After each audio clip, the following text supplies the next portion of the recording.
పూర్వం విజ్జయిని అనే అడవిలో ఒక మామిడి చెట్టు ఉండేది. అది ప్రతి సంవత్సరం ఎన్నో కాయలు కాసినా అందులో ఒక 2 మామిడి పండ్లకి మాత్రం కొన్ని దివ్య శక్తులు ఉండేవి. అందువల్ల ఆ 2 మామిడి పండ్లు అన్ని కాలాల్లో కూడా అవి ఆ మామిడి చెట్టుకే ఉంటాయి. ఆ మామిడి పండ్లకి దివ్య శక్తులు ఉండటం వల్ల వాటికి అహంకారం కూడా బాగా పెరిగింది. వాటికున్న దివ్య శక్తుల వల్లే ఆ అడవిలో చాలా ప్రశాంతత ఉందని అనుకునేవి. ఆ మామిడి పండ్ల వల్లే అన్ని పక్షులకి తినడానికి అడవిలో లోటు లేదని, ఇలా చాలా వాటికి ఆ మామిడి పండ్లే కారణమనుకునేవి. మనం లేకుంటే ఈ అడవిలోని పక్షులు ఏమైపోయేవో. అవును, మనకున్న ఈ శక్తుల వల్లే వీళ్ళకి ఏ లోటు లేకుండా చూసుకుంటున్నాము అని మాట్లాడుకుంటూ ఉన్నాయి. ఆ మాటలు ఆ మామిడి చెట్టు విని మామిడి పండ్లతో ఇలా అంటుంది. ఇదిగో, మీరిలా శక్తులున్నాయని విర్రవీగుతూ ఉండకండి. ఏ పండు అయినా చివరికి దాని సమయం వచ్చిందంటే నేల రాలిపోవలసిందే. అవునా? ఏది మమ్మల్ని రాల్చి చూద్దాం అంటూ నవ్వాయి ఆ మామిడి పండ్లు. అలా రోజు ఆ మామిడి పండ్లు గర్వం చూపిస్తుండేవి. కొన్ని రోజుల తరువాత ఆ అడవికి ఒక సాధువైన పావురం వచ్చింది. ఆ పావురం అడవంతా తిరుగుతూ ధ్యానం చేసుకోవడానికి మామిడి చెట్టు దగ్గర ఆగింది. అప్పుడు సాధువైన పావురాన్ని చూసి ఆ మామిడి పండ్లు ఈ విధంగా అనుకుంటున్నాయి. ఇప్పుడు మనం ఈ పావురానికి కూడా ఆశ్రయం కల్పిస్తున్నాము. కానీ ఏం లాభం? తన అవసరం అయిపోయిన తరువాత కనీసం కృతజ్ఞత కూడా చెప్పరు అనుకుంటుంటే ఆ మాటలు విన్న మామిడి చెట్టు ఇలా అంటుంది. ఆశ్రయం ఇవ్వడంలో నీ గొప్పతనం ఏముంది? నా కొమ్మలకి ఆకులున్నాయి. వాటి ద్వారా నీడ, చల్లదనం ఉండటం వల్ల ఆ సాధువు కొద్దిసేపు విశ్రాంతి తీసుకోవడానికి వచ్చాడు. మేముండటం వల్లే నీ ఆకులు ఇలా పచ్చిగా ఉన్నాయి. మేమే లేకుంటే నువ్వెప్పుడో ఎండిపోయి ఉండేదానివి అని మాట్లాడుకుంటూ ఉన్నాయి. ఆ మాటలన్నీ ఆ సాధువు పావురం వింటూ ఉంది. అలా కొద్దిసేపటి తరువాత పావురం ధ్యానంలోకి వెళ్ళిపోయింది. అప్పుడు దివ్య శక్తి ఉన్న ఒక పండు ఇంకొక పండుతో ఇలా అంటుంది. ఈ సాధువైన పావురం ధ్యానంలో ఉన్నట్టుంది. మనం ఈ పావురం నిజంగా ధ్యానం చేస్తుందో లేక నటిస్తుందో పరీక్షిద్దామా? ఎలా? అప్పుడు ఆ మామిడి పండు నవ్వి తన శక్తితో పెద్ద ఈదురుగాలి సృష్టించి ఆ మామిడి చెట్టు ఆకుల్ని రాలుస్తూ ఉంది. ఆ ఆకులన్నీ సాధువు అయిన పావురం ధ్యానాన్ని భంగం కలిగిస్తూ ఉన్నాయి. కానీ ఆ పావురం తన ధ్యానాన్ని కొనసాగిస్తూనే ఉంది. ఈసారి ఇంకో మామిడి పండు తన శక్తిని ఉపయోగించి మామిడి చెట్టుకున్న మిగిలిన మామిడికాయల్ని రాలుస్తూ ఉంది. ఆ మామిడికాయలు సాధువు అయిన పావురం మీద పడుతూ ఉంటే ఆ పావురం ధ్యానం భంగం జరిగి కళ్ళు తెరిచి ఆ మామిడి పండ్లని చూసింది. అప్పుడు ఆ మామిడి పండ్లు నవ్వుతూ ఉన్నాయి. అలా నవ్వటం చూసిన పావురానికి బాగా కోపం వచ్చి ఆ మామిడి పండ్లతో ఇలా అంటుంది. మీకు శక్తులున్నాయని వాటిని ఇలా వృధాగా ఒక సాధువు ధ్యాన భంగం కోసం వాడతారా అంటూ అడిగింది. అప్పుడు ఆ మాయా మామిడి పండ్లు నవ్వుతూ, నువ్వు నిజంగా సాధువే అయితే ఎన్ని ఆటంకాలు వచ్చినా నీ ధ్యానాన్ని విడిచిపెట్టవు. అయినా సాధువులకి ఎక్కడైనా కోపం వస్తుందా చెప్పు అని మళ్ళీ ఆ సాధువు అయిన పావురం మీద మామిడి పళ్ళు కురిపించింది. ఇక ఆ పావురం కోపం పట్టలేక, ఏ శక్తులను చూసి మీరు విర్రవీగుతున్నారో అవన్నీ ఈ రోజుతో పోయి మీరు కూడా అన్ని పండ్లలాగే ఏ శక్తి లేకుండా ఉంటారు. మీకు కూడా ఒకరోజు నేల రాలిపోయే సమయం దగ్గరికొస్తుంది అంటూ శపించింది. ఆ మాటలు విన్న మామిడి చెట్టుకి చాలా సంతోషం వేసింది. ఆహా, చాలా మంచి పని చేశారు సాధువు గారు. వీటి అహంకార భావానికి ఇలా జరిగి తీరాల్సిందే అంటూ చెప్పింది.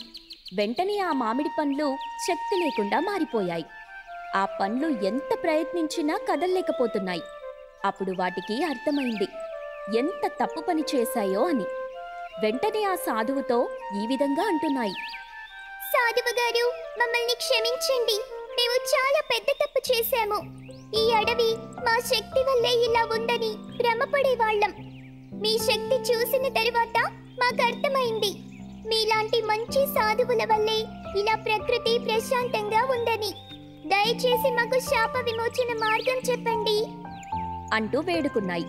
అప్పుడు ఆ 2 మామిడి పండ్ల మొరని విని అర్థం చేసుకున్న పావురం, అయితే వినండి, ఇదే అడవిలో కొన్ని సంవత్సరాల తరువాత ఒక పిచ్చుక, కాకి పుడతాయి. వాటి వల్ల మీకు శాప విమోచనం జరుగుతుంది. అంతవరకు మీరు మాటలు కూడా మాట్లాడలేరు అని చెప్పి ఆ సాధువు అయిన పావురం వెళ్ళిపోయింది.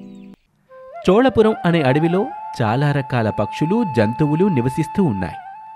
ఒకనాడు ఆ అడవిలో ఒక పెద్ద కారుచిచ్చు చెలరేగి ఆ అడవంతా కాలుతూ ఉంది. అప్పుడు ఆ అడవిలోని పక్షులు, జంతువులు అన్నీ పరిగెడుతూ కొన్ని ఆ మంటల్లో కాలిపోతూ ఉన్నాయి. అప్పుడు ఆ పక్షులకి ఎదురుగా కాంతారా ప్రత్యక్షమై ఒక పెద్ద జడివానని కురిపించింది. ఆ పక్షులన్నీ చాలా సంతోషించాయి.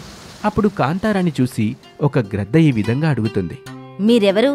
మిమ్మల్ని ఎప్పుడూ ఈ అడవిలో చూడలేదు. నన్ను ఈ లోకంలో అందరూ కాంతారా అంటారు. ఎవరు కష్టంలో ఉన్నా నేను చూస్తూ ఉండలేను. ఇప్పటినుంచి ఈ అడవి బాధ్యత నాది అని చెప్పి అదృశ్యమైపోయింది కాంతారా. ఆ రోజు నుంచి ఆ అడవిలోని పక్షులు, జంతువులు అన్నీ కాంతారాని పూజించటం మొదలుపెట్టారు. ప్రతి సంవత్సరం కాంతారా ఆ అడవిని రక్షించిన రోజునే ఒక పెద్ద పండుగలాగా జరుపుకొని ఆ అడవిలోని పక్షులన్నీ పూజిస్తూ ఉంటాయి. ఆ అడవిలోని పక్షులన్నీ కాంతారా అండతో చాలా సంతోషంగా జీవిస్తూ ఉంటాయి.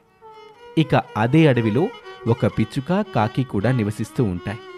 అవి రోజూ అడవికి దూరంగా వెళ్ళి రకరకాల పండ్లను తెచ్చి మిగతా పక్షులకి అమ్మి జీవనం సాగిస్తూ ఉంటాయి. ఒకరోజు పిచ్చుక కాకి దగ్గరకు వెళ్తుంది. కాకి, నీకు శుభవార్త చెప్పాలి.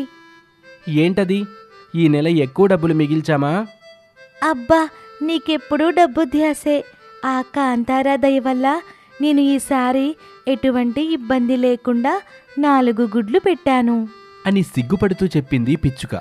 ఆ మాట విని కాకి చాలా సంతోషిస్తుంది. అవునా, ఎంత మంచి శుభవార్త చెప్పావు. అంతా ఆ కాంతారా మహిమ.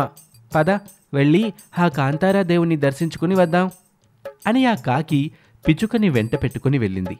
కాంతారా దేవుడి ముందు నిలబడి, స్వామి, ఇది మాకు లేక లేక పుట్టిన సంతానం. ఈ గుడ్లు పిల్లలయ్యేలా నువ్వే చూడాలి స్వామి. అవును స్వామి, ఈ గుడ్లు పిల్లలైతే ఈ గుడి చుట్టూ 1000 ప్రదక్షిణలు చేస్తాను అని మొక్కుకొని వెనుతిరుగుతాయి. ఆ రోజు నుంచి ఆ పిచ్చుక, కాకి ఆ గుడ్లని కంటికి రెప్పలా కాపాడుతూ ఉంటాయి. ఒకరోజు కాకి, పిచ్చుక నిద్రిస్తూ ఉంటాయి. అప్పుడు పిచ్చుకి కలలో కాంతారా ప్రత్యక్షమయ్యి, పిచ్చుక, రేపు నువ్వు ఎట్టి పరిస్థితుల్లో కూడా నీ గూడుని, నీ గుడ్లని వదిలిపెట్టి ఎక్కడికి వెళ్ళొద్దు అని చెప్పింది. పిచ్చుక కళ్ళు తెరిచి చూస్తే అక్కడ ఎవరూ లేరు. వెంటనే పిచ్చుక కాకిని నిద్రలేపి తన కలలోకి వచ్చిన కాంతారా గురించి చెప్పింది. అప్పుడు కాకి, అయితే రేపు పండ్ల కోసం నేను వెళ్తానులే, నువ్వు ఇక్కడే ఉండు అని చెప్పింది. తెల్లవారి కాకి మాత్రమే అడవి లోపలికి వెళ్ళింది. పిచ్చుక ఆ గుడ్లకి కాపలాగా ఉంది. అప్పుడు ఒక పెద్ద కొండ చిలువ ఆ చెట్టుపైకి ఎక్కి గుడ్లని తినటానికి చూస్తూ ఉంటుంది. అప్పుడు ఆ పిచ్చుక ఆ కొండ చిలువని చూసి భయంతో తన గుడ్లని తీసుకుంటుంది. ఓ కొండ చిలువా, ఇవి నా గుడ్లు. ఎంతో కాలం తర్వాత నాకు కలిగాయి. ఇవి నువ్వు తినడానికి వీల్లేదు అంటూ పిచ్చుక కొండ చిలువకి చెప్తూ ఉంటుంది. ఇది నాకు దొరికిన ఆహారం. ఈ రోజుకి నేను వీటిని తినాల్సిందే అని బలవంతంగా పిచ్చుక నుంచి గుడ్లని లాక్కొని వాటిని తినటానికి ప్రయత్నించింది. అప్పుడు పిచ్చుక తన మనసులో ఆ కాంతారా దేవుణ్ణి ప్రార్థిస్తూ ఉంటుంది. వెంటనే అక్కడ ఆ కాంతారా ప్రత్యక్షమయ్యి, కొండ చిలువ, ఆ తల్లి ఎంతగా వేడుకుంటుంటే నీకు జాలి కలగటం లేదా? వెంటనే ఈ తల్లిని, గుడ్లని విడిచిపెట్టి వెళ్ళిపో అని చెప్పింది. కాని ఆ కొండ చిలువ రూపంలో ఉన్న రాక్షసి బయటకొచ్చి భయంకరంగా నవ్వుతూ, కాంతారా, వచ్చావా?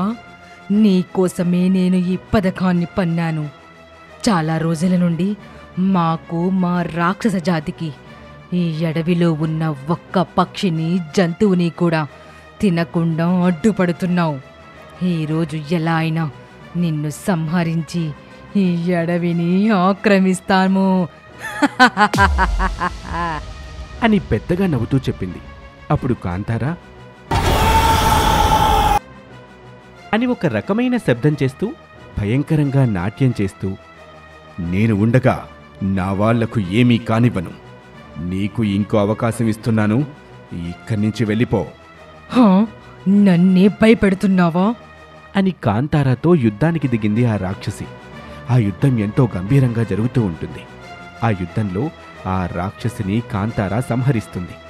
అయినా కోపం తగ్గకుండా అలాగే నాట్యం చేస్తూ ఉంటుంది. వెంటనే అక్కడ ఉన్న పక్షులు పసుపు నీళ్లు తీసుకొచ్చి కాంతారా మీద పోస్తూ తన కోపాన్ని శాంతపరుస్తూ ఉంటారు. అలా కొద్దిసేపటికి కాంతారా శాంతపడి భూమిలో కలిసిపోతుంది. అందరూ ఆయనకి మొక్కుతూ ఉంటారు.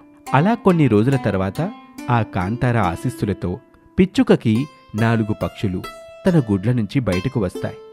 వాటిని చూసి కాకి పిచ్చుక ఎంతగానో సంతోషిస్తాయి. వెంటనే కాకి వెళ్ళి 1000 ప్రదక్షిణలు చేస్తుంది. మళ్ళీ ఆ రోజు నుంచి ఏ రాక్షసుడు కానీ రాక్షసి కానీ ఆ అడవిలోని పక్షుల జోలికి వెళ్ళలేదు. ఆ అడవిని కాంతారా కంటికి రెప్పలా కాపాడుకుంటూ ఉంటుంది.